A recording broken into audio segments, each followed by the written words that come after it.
வணக்கம். இந்த ஆன்மீகமும் ஆரோக்கியமும் என்ற நிகழ்ச்சிக்கு உங்கள் அனைவரையும் அன்போடு வரவேற்கிறேன். நம் வேதங்கள் நம் உடலில் 5 சக்தி உடல்களை பற்றி கூறுகின்றன. நம் உடலில் 28,000 சக்கரங்கள் இருக்கின்றது. இதில் 7 சக்கரங்களே முதன்மையானவை. இன்று நாம் சக்கரங்களை பற்றி தெரிந்து கொள்ள இருக்கிறோம். நம்மிடையே 3 சிறப்பு விருந்தினர்கள் வந்துள்ளனர். நம் முதலாவது சிறப்பு விருந்தினர் சகோதரி பிரம்மகுமாரி சுதா அவர்கள். இவர்கள் கடந்த 28 ஆண்டு காலமாக இந்த ராஜயோக பயிற்சியை பயின்று வருகிறார்கள். கடந்த 18 ஆண்டு காலமாக தன்னை முழுமையாக இந்த ஆன்மீக சேவையில் அர்ப்பணித்துக் கொண்டுள்ளார்கள். வணக்கம் சிஸ்டர். வணக்கம். நமது அடுத்த சிறப்பு விருந்தினர் டாக்டர் கோகிலாம்பாள். இவர்கள் கடந்த 20 ஆண்டு காலமாக இந்த ராஜயோகா பயிற்சியை பயின்று வருகிறார்கள். இவர்கள் ஓர் மகப்பேறு மருத்துவர். வணக்கம் டாக்டர். வணக்கம். நமது மூன்றாவது சிறப்பு விருந்தினர் சகோதரர் கார்த்திக் அவர்கள். இவர்கள் கடந்த 20 ஆண்டு காலமாக ராஜயோகா பயிற்சியை பயின்று வருகிறார்கள். இவர்கள் போடி நாயக்கனூரில் யோகாசன பள்ளியை நிறுவி நடத்தி வருகிறார்கள். வணக்கம். வணக்கம் பிரதர். இன்றைய முதல் கேள்வி உங்களுக்கு தான். சக்கராசனம் அப்படின்னு சொல்றாங்க. இந்த சக்கராசனத்தை எப்படி செய்யலாம், இதனால என்னென்ன நன்மைகள் கிடைக்கும்னு விளக்கம் கொடுக்க முடியுமா? நிச்சயமா. முதல்ல இந்த சக்கராசனம் அப்படின்னா என்ன அப்படிங்கிறத நம்ம பார்ப்போம், நேயர்களும் பார்க்கட்டும். அதற்கப்புறமாக இதை பற்றிய பலன்களையும் விளக்கங்களையும் நான் உங்களுக்கு சொல்கிறேன். சக்கராசனம் இதை பாருங்க எப்படி செய்கிறதுன்னு. நேராக படுத்துக்கிறணும். படுத்துட்டு குதிகால் ரெண்டும் படத்தில் காட்டிருக்க மாதிரி தொடையை ஒட்டி வச்சுக்கிட்டு கைகளை காதை ஒட்டி ஊன்றி கைகளால் உடலை மேல் நோக்கி தூக்கணும். படத்தில் காட்டியிருக்க மாதிரி தூக்கும்போது மூச்சை உள்ளே வாங்கிக்கணும்.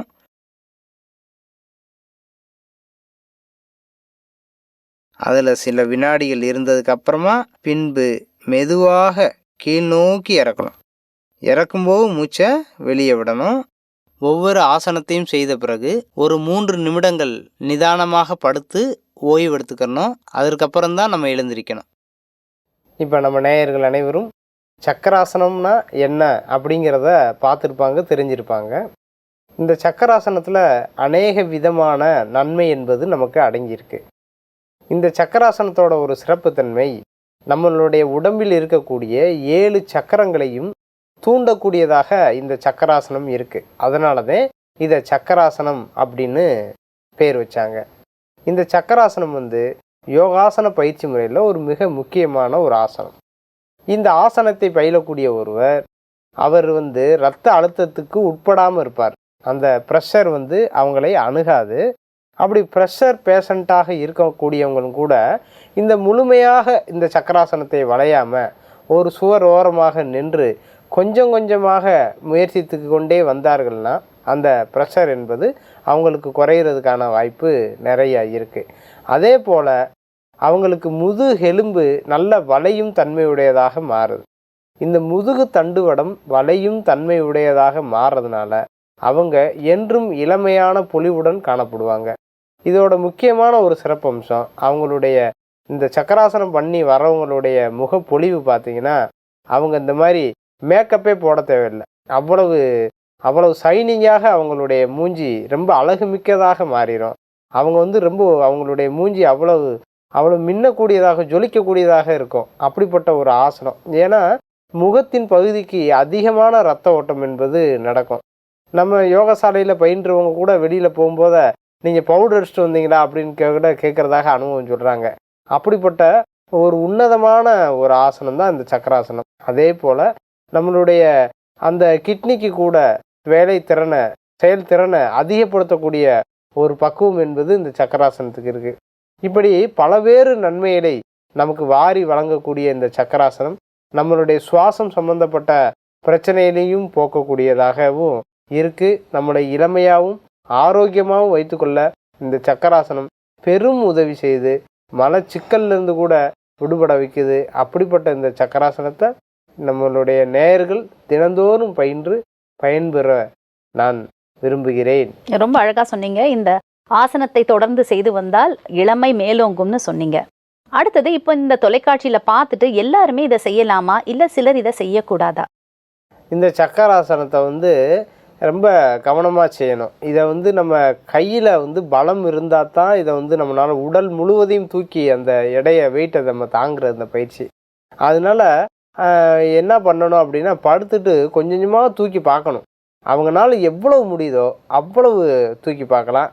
ரொம்ப கடுமையான நோய்வாய்ப்பட்டவங்க, ரொம்ப முதுகெலும்பு பாதிக்கப்பட்டவங்க, ரொம்ப முதுகில் ஆப்ரேஷன் பண்ணியிருக்கவங்க, அவங்கெல்லாம் இந்த பயிற்சி முறையை முயற்சிக்காமல் இருக்கிறது ரொம்ப ரொம்ப உசிதமானது. மற்ற அனைவரும் இந்த பயிற்சி முறையை செய்யலாம்.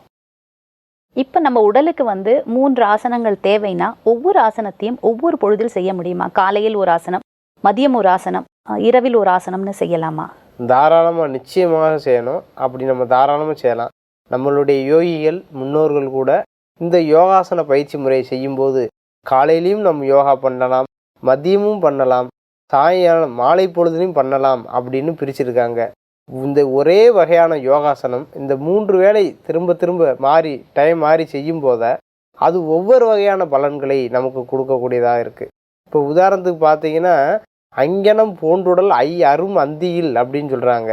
மாலை பொழுதுல அவங்க யோகாசனம் பண்ணாங்கன்னா அவங்களுடைய கபம் சம்பந்தப்பட்ட அந்த சளி தொந்தரவுகள் போகிறதுக்கான வாய்ப்பு இருக்குது. வாய்ப்புனா நிறைய இருக்குது.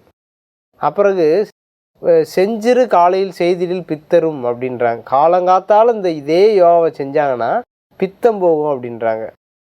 அதே போல் மதியம் செஞ்சோம்னா வாதம் சம்பந்தப்பட்ட நோய்கள் விலகும். அங்கனம் போன்றுடல் ஐயரும் மந்தியில் வஞ்சக வாதம் மத்தியானத்தில். மதியம் போட்டோம்னா அதே யோகாவை வாத நோயெல்லாம் போகும். செஞ்சிரு காலையில் செய்திடில் பித்தரும், பித்த நோயெல்லாம், பித்தம் சம்மந்தப்பட்ட சூடு சம்மந்தப்பட்ட நோயெல்லாம் போயிடும். நஞ்சர சொன்னோம் நரைதிரை நாசமே அப்படின்னு சொல்கிறாங்க. உடம்பில் இருக்கக்கூடிய நஞ்செல்லாம் வெளியேறும், நரைக்காமல் இருக்கக்கூடிய ஒரு வாய்ப்பெல்லாம் கூட ஏற்படும். அதனால இந்த யோகாசன பயிற்சி முறையை காலையிலையும் பண்ணலாம், மதிய நேரங்கள்லையும் பண்ணலாம், மாலை நேரங்கள்லையும் நம்ம தாராளமாக செய்யலாம். ரொம்ப அழகாக சொன்னீங்க. அடுத்தது நம்ம சகோதரிக்கு ஒரு கேள்வி. நம்ம இப்போ சக்கரங்களை பேசும் பொழுது கால சக்கரம்ங்கிறது கேள்விப்படுறோம். சக்கரம் என்றால் எது என்றால் அது சுழண்டு கொண்டே இருக்கும். இந்த கால சக்கரத்தை விளக்கி நீங்க கூற முடியுமா? இப்படி சகோதரர் சொல்லும் பொழுது சக்கராசனம் பண்ணால் நம்மளுடைய உடல் ஆரோக்கியமாகும்னு சொல்கிறாங்க. அந்த உடலினுடைய சக்கரங்கள் கூட தூண்டப்படும்னு சொல்கிறாங்க. எப்படி உடலினுடைய சக்கரத்திற்கு நாம் தெரிஞ்சுக்கிட்டு அந்த உடலை ஆரோக்கியமாக வச்சுக்கணும்னு எந்த அளவு நேயர்கள் அனைவரும் விரும்புகிறீங்களோ அதே மாதிரி நமக்கு உயிரினுடைய சக்கரம், இந்த உயிரானது எப்படி இந்த கால சக்கரத்தில் சுழண்டு வருது அப்படிங்கிற ரகசியத்தை தெரிஞ்சுக்கிட்டோம்னா நம்மளுடைய உடல் ஆரோக்கியமாகும். அது மட்டும் அல்லாமல் சகோதரர் சொல்லும் பொழுது சொன்னாங்க, நம்மளுடைய முகத்துல நிறைய பொலிவு வரும். அந்த உயிர் சக்கரத்தை பத்தி நம்ம தெரிஞ்சுக்கிட்டோம், எப்படி இந்த கால சக்கரத்துல இந்த உயிர் சுற்றி வருதுங்கிற விஷயம் தெரிஞ்சுக்கிட்டோம்னா நம்மளுடைய தோற்றமும் நம்மளுடைய நடத்தையும் ரொம்ப மேன்மையானதாக உயர்ந்ததாக ஆகிவிடும். இப்ப இந்த உயிரினுடைய ரகசியம் பார்த்தீங்க அப்படின்னா அழகாக இறைவன் நமக்கு சொல்றார், எப்படியெல்லாம் நாம இந்த கால சக்கரத்துல சுத்தி வரோம், எப்படி ஒவ்வொரு பொருளும் சக்கரம் ஒரு ரவுண்ட் ஒரு சைக்கிள்ல தான் வருது. அதே மாதிரி நம்மளுடைய உயிர் கூட எதுல வருது அப்படின்னு சொன்னா ஒரு சைக்கிள்ல தான் வருது, ஒரு சக்கரத்துல தான் வருது. சக்கர சுத்துறோம்னு சொல்றோம் இல்லையா, அதே மாதிரி நம்மளுடைய உயிர் கூட இந்த சக்கரத்துல சுத்தி வருது. இறைவன் முதல் மேலிருந்து நாம ஆத்மாக்களாகிய நாம இறைவனோடு தான் சேர்ந்து பரந்தாமத்துல இருந்தோம். அப்ப அந்த உயிர் இந்த உலகம்ங்கிற நாடக மேடைக்கு முதல் கீழே இறங்கி நடிக்கிறதுக்காக வந்தது. அப்ப நடிக்க வரும் பொழுது நம்ம ஆத்மால எப்படி ஃபுல் பேட்டரி சார்ஜுன்னு சொல்றோம் இல்லையா, அதே மாதிரி அனைத்து தெய்வீக குணங்களும் எல்லா சக்திகளும் பண்புகளும் நிறைஞ்சு இந்த உலகம்ங்கிற நாடக மேடையில நம்ம கீழே இறங்கி நம்மளுடைய நடிப்பை நடிப்பதற்காக வந்தோம். இப்போ வந்த இடத்துல நமக்கு உடல் கிடைத்தது. அந்த உடல் கூட ரொம்ப ஆரோக்கியமானதாக இருந்தது. அப்ப அந்த ஆத்மாவானது உயிரானது கீழே கால சக்கரத்துல இறங்கி வரும் பொழுது சத்திய யுகத்துல வந்தது. சத்திய யுகம் அப்படின்னு சொன்னாலே தங்கமயமான யுகம்னு சொல்றோம். எப்படி உடலிற்கு தங்க பஷ்பம் சாப்பிட்டா நல்லா ஆயிடும்னு சொல்றாங்க இல்லையா, அதே மாதிரி உயிர் எப்படிப்பட்ட இடத்துல இருந்தது, எப்படிப்பட்ட காலகட்டத்துல இருந்தது இந்த கால சக்கரத்தினா தங்கமயமான யுகத்துல இருந்தது. அப்புறம் இந்த ஸ்வஸ்திக்கினுடைய டர்ன் சுத்தி வரும் பொழுது, அந்த ஸ்வஸ்திக் கீழ் நோக்கி வரும் பொழுது நம்மளுடைய உயிரின் கீழே இறக்கம் எங்க வந்ததுன்னா திரேதா யுகத்திற்கு வந்தது. ஆக நம்மளுடைய ஆத்மாவானது இந்த கால சக்கரத்துல அரையாண்டு காலம் சத்திய யுகத்திலும் திரேதா யுகத்திலும் இந்த உடலின் மூலமாக தனது கதாபாத்திரத்தை நடிக்கும் பொழுது ஹெல்த், வெல்த், ஹாப்பினஸ் மூணுமே நிறைஞ்சு இருந்தது. ஆரோக்கியமும் இருந்தது, நமக்குள்ள செல்வமும் நிறைஞ்சிருந்தது. இந்த ரெண்டும் இருந்ததுனால நம்ம கிட்ட சந்தோஷமும் இருந்தது. அப்ப அந்த காலத்தின் சக்கரத்துல அந்த காலமானது எப்படி இருந்தது அப்படின்னா, அது தங்கமயமான யுகம்னா திரேதா யுகம் வெள்ளிமயமான யுகம்னு சொல்றோம். அப்ப இந்த 2 யுகத்திலும் நம்மளுடைய ஆத்மா நல்ல பிரகாசமாக பொலிவோட இருந்ததுனால உடல் ஆரோக்கியம் இருந்தது, உள்ள ஆரோக்கியம் இருந்தது, உறவு முறையில் ஆரோக்கியம் இருந்தது, இயற்கையில ஆரோக்கியம் இருந்தது. அப்ப எல்லா வளங்களும் அந்த காலகட்டத்துல நமக்கு கிடைச்சது. அப்ப நமக்கு எந்த ஒரு கர்மாவும் அக்கர்மாவாக செய்யக்கூடிய நிலை ஏற்பட்டது. நம்மளுடைய கர்மால ஆத்மா இந்த உடல்ங்கிற கர்ம இந்திரியங்கள் மூலமாக செய்யக்கூடிய செயல் அனைத்துமே அக்கர்மாவாக இருந்தது. அப்ப இந்த கால சக்கரத்தினுடைய சுழற்சியில ஆத்மாவானது திரேதா யுகத்திலிருந்து துவாபர யுகத்திற்குள்ள நுழையும் பொழுது நாம இந்த இடத்த என்ன சொல்றோம் அப்படின்னா காப்பர் ஏஜ்ன்னு சொல்றோம். வெள்ளி யுகமாக இருந்த ஆத்மா என்ன ஆயிடுச்சுன்னா தாமிரமாக மாறிவிட்டது. அப்ப அந்த உயிர்ல கொஞ்சம் கொஞ்சமாக அந்த குணங்களும் அந்த சக்திகளும் குறைய ஆரம்பிச்சது. அப்ப இந்த துவாபர யுகத்துல நம்ம எப்படி ஒரு சுழற்சியில கால சக்கரத்துல எந்த ஒரு நிலைக்கு வந்துட்டோம் அப்படின்னு சொன்னா, நம்மளுடைய உயிரினுடைய முக்கியத்துவத்தை மறந்து நம்மள ஒரு உடுத்தி இருக்கக்கூடிய உடல், அந்த உடலின் மீது நம்மளுடைய கவனம் செல்ல ஆரம்பிச்சது. அப்ப இந்த ஒரு காப்பர் ஏஜ்ல நம்மளுடைய ஆத்மாவானது இந்த தாமிர யுகத்திற்கு வரும் பொழுது ஓரளவு நமக்கு உடல் ஆரோக்கியம் இருந்தது. அதாவது ஒரு 60% நம்மளுடைய உடல் ஆரோக்கியம், உள்ள ஆரோக்கியம் இருந்தது. அதே இது நாம மேல ஸ்வஸ்திக்கினுடைய டர்ன் மேல் நோக்கி வரும் பொழுது இந்த சக்கர சுழற்சியில நம்மளுடைய உயிர் எந்த இடத்திற்கு வந்தது அப்படின்னா இந்த கலியுகத்திற்கு வந்தது. கலியுகத்திற்கு வரும் பொழுது கலிகாலம்னு சொன்னாலே எல்லாருக்கும் என்னன்னா அவகுணங்கள் எப்படி இருக்குன்னா மேலோங்கி இருக்குன்னு சொல்றோம். இப்ப இந்த கலியுகத்தை என்ன வர்ணிக்கலாம்னா அயர்ன் ஏஜ்ன்னு சொல்லலாம். இரும்பு மயமான யுகமாக ஆகிவிட்டது. அப்ப இரும்புன்னா நம்ம ஆத்மா கூட என்ன ஆயிடுச்சு அப்படின்னா இரும்பு போல ஆயிடுச்சு. அதுக்குள்ள அனைத்து 5 விகாரங்களும் அவகுணங்களும் கொஞ்சம் கொஞ்சமா உள்ள புக ஆரம்பிச்சது. அப்ப நம்மளுடைய ஃபுல் சார்ஜா இருந்த பேட்டரி கொஞ்சம் கொஞ்சமா என்ன ஆயிடுச்சு அப்படின்னா இந்த அயர்ன் ஏஜுக்கு வரும் பொழுது லோ பேட்டரி ஆயிடுச்சு. நம்மளுடைய சார்ஜ் குறைஞ்சு போயிடுச்சு. சார்ஜ் இல்லைன்னு இல்லை, நம்மளுடைய உயிருக்குள்ள அனைத்து குணங்களும் சக்திகளும் இருக்கு. அப்ப அந்த சார்ஜ் இன்னைக்கு என்ன ஆயிடுச்சுன்னா பேட்டரியில இருக்கக்கூடிய சார்ஜ் குறைஞ்சு போயிடுச்சு. அப்ப இப்ப பேட்டரியில இருக்கிற சார்ஜ் குறைஞ்சத நம்ம நிறைக்கணும் அப்படின்னு சொன்னா நமக்கு ஒரு சார்ஜர் வேணும் இல்லையா? அப்ப அந்த சார்ஜர் தான் இந்த இடத்துல தானே கீழே இறங்கி வந்தார்.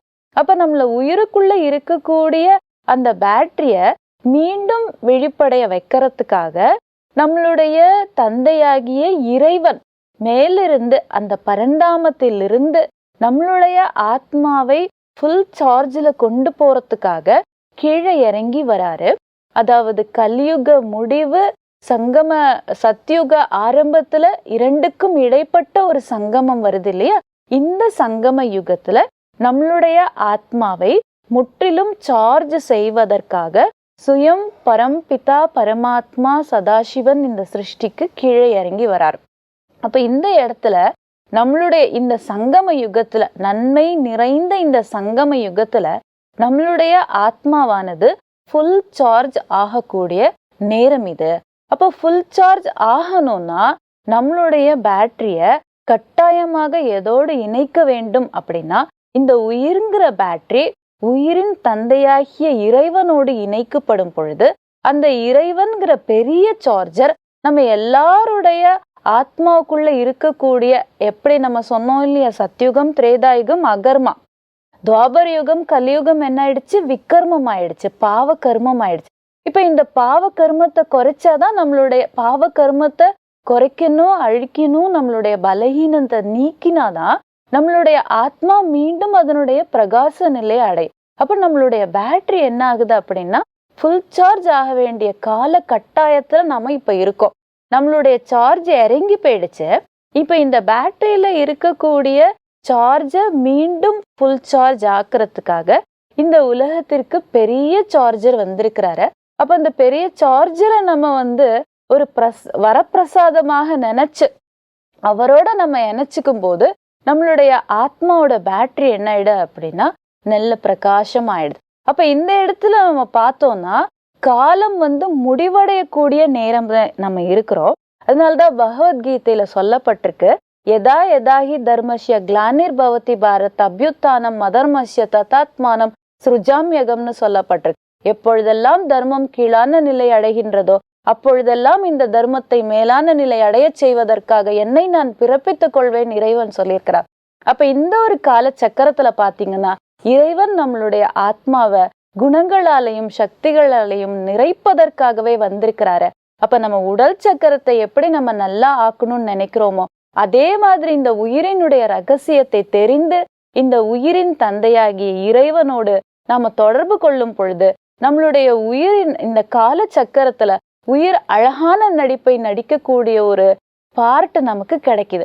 அப்ப எப்படி அக்கர்மம் விக்கர்மம்னு சொன்னோம் இல்லையா, எப்ப இறைவன் இந்த சிருஷ்டிக்கு வந்தாரோ அப்பவே நம்ம ஆத்மாவுக்கு சுக்கர்மா செய்வதற்கு கற்றுக் கொடுக்கின்றார். சுகமான கர்மத்தை எப்படி செய்வது, அந்த கர்மத்தின் மூலமாக என்னென்ன விளைவுகள் நமக்கு ஏற்படுதுங்கிறத தெரிஞ்சுக்கிட்டோம்னா இந்த கால சக்கரத்துல நம்மளுடைய உயிர் கூட அழகானதாக ஆகும் பொழுது அந்த உயிரினுடைய தாக்கம் உடல்ல ஏற்படும், நம்மளுடைய உடலும் பொலிவானதாக ஆகிவிடும். அடுத்த கேள்வி நம்ம டாக்டருக்கு தான். இப்ப நீங்களும் ராஜயோகா பயிற்சியை பயின்று வருகிறீர்கள். இப்ப நம்ம கார்த்திக் சகோதரர் சொல்ற போது சக்கராசனத்தை பற்றி கூறினார். அதனால் உடலில் ஏற்படக்கூடிய நோய்கள்ல இருந்து எப்படி விடுதலை அடையலாம்னு சொன்னாங்க. அடுத்தது நம்ம சகோதரி சொல்ற போது காலச்சக்கரத்தை விளக்கி கூறினார்கள். நீங்களும் ராஜயோகா பயின்று வருவதால் உங்களுடைய கருத்துக்களை நீங்க இங்க எங்களோட ஷேர் பண்ணிக்கலாம். அதாவது நம்ம புனர்ஜென்மம் எடுத்து எடுத்து தேக அபிமானத்தில் வர வர நம்மளோட ஒரிஜினல் குணங்களை, ஆத்மாவுடைய குணங்களை, அன்பு, அமைதி, ஆனந்தம் எல்லாத்தையும் இழக்கிறோம். அது எவ்வளவுக்கு குறையுதோ குறைய குறைய குறைய அதுக்குரிய ஒவ்வொரு குணத்தினாலையும் குறையும் போது அதுக்குரிய வியாதிகள் வருது. அதை பற்றி இப்போ நம்ம பார்க்கலாம். இப்போ உதாரணமாக மூலாதாரத்தை எடுத்துட்டோம்னா மூலாதாரம் சக்தி. அந்த சக்தியில் சக்தி நமக்குள்ளே குறையும் போது நம்மளுடைய தசைகளும் எலும்புகளும் பாதிக்கப்படுகின்றன. அப்போ மறுபடியும் சக்தியை நிறைக்கும் போது அதுக்குரிய வியாதிகள் சரியாகும்.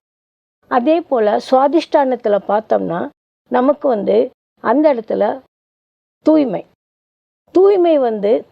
குறையும் போது நமக்கு என்னென்ன வியாதி வருது அப்படின்னா ஸ்கின் ப்ராப்ளம் வருது, அப்புறம் எக்ஸ்கிரிட்டரி சிஸ்டம், கிட்னி ப்ராப்ளம் வருது, மூணாவது ரீப்ரொடக்டிவ் ஆர்கன்ஸில் ப்ராப்ளம் வந்துடுது. அப்போ நம்ம பவித்திரத்தாவை அதிகப்படுத்த நமக்கு இந்த 3 சிஸ்டத்துலேயே வர்ற வியாதிகளை நம்ம சரி பண்ணலாம். அதே அடுத்தது மணிப்பூரகத்தில் பார்த்தோம்னா மணிப்பூரகம் சுகம் தரக்கூடிய சுகத்தினுடைய இன்சார்ஜ். அப்போ சுகம் குறைய குறைய நம்ம பிறவி எடுக்க சுகம் குறையுது, குணங்களை இழக்கிறோம். அப்போ என்ன ஆயிடுதுன்னா டைஜஸ்ட் சிஸ்டத்தில் எல்லா வகையான ப்ராப்ளமும் வருது. அப்போ சுகத்தை நம்ம நிறைக்க டைஜஸ்ட் சிஸ்டம் சரியாகும். அடுத்தது இருதய சக்கரம் அல்லது அநாதக சக்கரம்னு சொன்னோம்னா அதுக்கு அது அன்பினுடைய இது. அப்போ அன்பு குறைய குறைய என்ன வியாதி வருதுன்னா ஹார்ட் ப்ராப்ளம். அப்போ யார் அன்பை நிறைச்சிக்கிட்டு முழுமையாக இருக்கும்போது ஹார்ட் ப்ராப்ளம் எல்லாம் வராது. அடுத்தது விசுக்தி சக்கரம். இது அமைதி. அமைதியில் எப்போ அமைதி குறையுதோ அந்த காலகட்டத்தில் சுவாச மண்டலம் ஃபுல்லாக அஃபெக்ட் ஆகுது. நம்மளே பார்ப்போம், அமைதியாக இருக்கும்போது சுவாசம் சீராக இருக்கும், அதே ஓடும்போது பார்த்தா இதாகுது. அதே போல் பிறவி எடுத்து எடுத்து நம்ம அமைதி இழந்து போக போக சுவாச உறுப்புகளில் நிறைய ப்ராப்ளம். இப்போ நம்ம செய்ய வேண்டியது மறுபடியும் நமக்குள்ள அமைதியை நிறைக்கணும். அடுத்தது ஆக்ஞா சக்கரம். ஆக்ஞா சக்கரம் வந்து ஞானம். ஞானம் வந்து குறையும் போது நமக்குள்ள தேக அபிமானம் அதிகமாயிடுது. அப்போ இந்த தேக அபிமானம் அதிகம் ஆகும்போது நர்வஸ் சிஸ்டம் அஃபெக்ட் ஆகுது. அப்போ ஞானத்தை நிறைக்க நிறைக்க தேக அபிமானம் குறைஞ்சிரும். அடுத்தது சகசிராரம். அது இன்சார்ஜ் ஞானம், ஆனந்தம். அந்த ஆனந்தம் வந்து குறைய குறைய நமக்குள்ள நாளமில்லா சுரப்பிகள், இந்த தைராய்டு மற்ற டயபெட்டிஸு நிறைய நாளமில்லா சுரப்பிகளுடைய அந்த வியாதிகள் எல்லாம் அதிகமாகும். அப்போ நம்ம ஆனந்தத்தை நிறைக்க நிறைக்க அந்த நாளமில்லா சுரப்பிகளுடைய வியாதிகள் சரியாயிரும். இதுதான் சூட்சுமமான நமக்குள்ள விஷயம். இதை நம்ம கரெக்ட் பண்ணோம்னா ஆட்டோமேட்டிக்காக எல்லா வியாதிகளுமே சரியாகும். ஆனால் இதை வந்து நம்ம இறைவனிடமிருந்து அதற்குரிய அன்பு, அமைதி, ஆனந்தம், சக்தி இதையெல்லாம் எடுத்து நம்ம நோயற்றவர்களாக வாழலாம். இந்த குணங்கள் மூலமாக வியாதிகளை குணப்படுத்த முடியும். இந்த குணங்களை நம்ம ராஜயோக தியானம் மூலமாக அடைய முடியும். ரொம்ப அழகா சொன்னீங்க. நற்குணங்களை நம் வாழ்க்கையில் வந்து நிரப்பும் பொழுது நோய்களிலிருந்து விடுபடலாம், 7 சக்கரங்களையும் சீரமைக்கலாம்னு சொல்லியிருக்கீங்க. இன்று இங்கு வந்து உங்களுடைய ஆழமான கருத்துக்களை பகிர்ந்தமைக்கு மிக்க மிக்க நன்றி. வணக்கம். வணக்கம். இன்றைய நிகழ்ச்சியில நாம் சக்கராசனத்தை பற்றி தெரிந்து கொண்டோம். இந்த ஆசனத்தை தொடர்ந்து செய்து வந்தால் இளமை மேலோங்கும்னு நம்ம சகோதரர் கூறினார். அடுத்தது நம்ம மருத்துவர் கூறும் பொழுது இந்த 7 சக்கரங்களுக்கு ஆதாரங்கள் நற்குணங்களேன்னு ரொம்ப அழகா சொன்னாங்க. நற்குணங்களை நம் வாழ்க்கையில் நிரப்பும் பொழுது நோய்களிலிருந்து விடுபடலாம்னு சொன்னாங்க.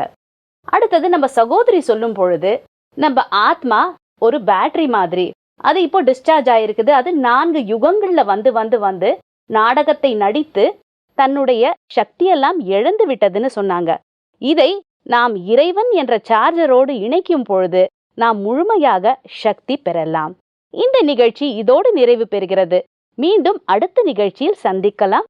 நன்றி, வணக்கம்.